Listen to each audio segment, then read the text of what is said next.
guys, it's Kayla from Copperglass, and this is a presentation for the midterm feedback round at our university. For all of you who don't know yet, we're working on a fight game in which the players, instead of characters, they control hands.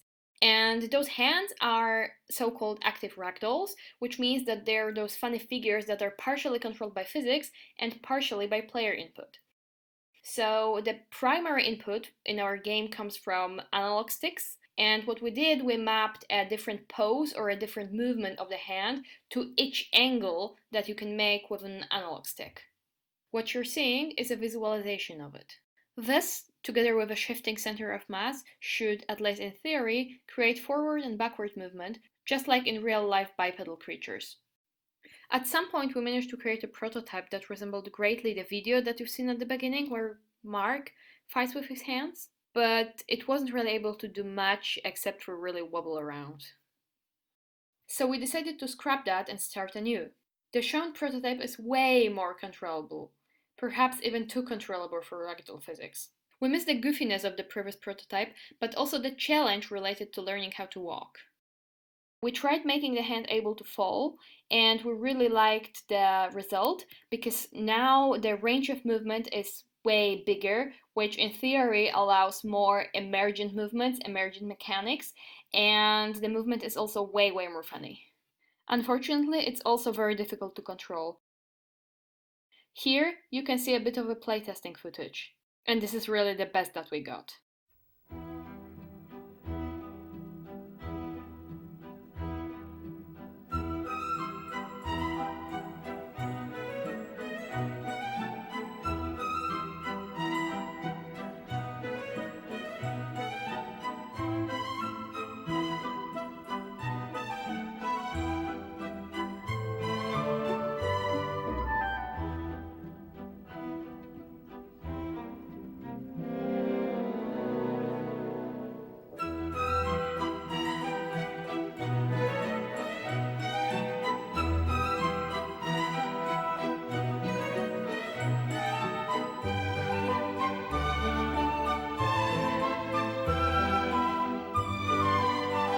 However, we have also seen that this goofy movement is really the thing that is fun about our game. Da kommt man Lanzenkampf. Da kommt man sehr gut. Da kommt man kaum weg, ne? Aha. Das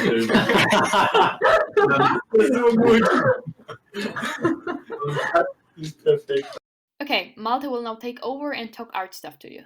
In terms of art style, we have created this reference collection, which is summing everything up in 3 pictures, mainly focusing on the feelings they create and less about the way they were made or the visual language they use.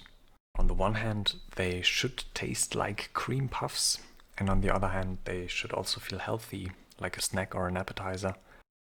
Our further procedure to achieve this feeling is to build some of the 3D models and shaders in Unity and test them on the prototype, and always feel if it matches the taste of cream puffs.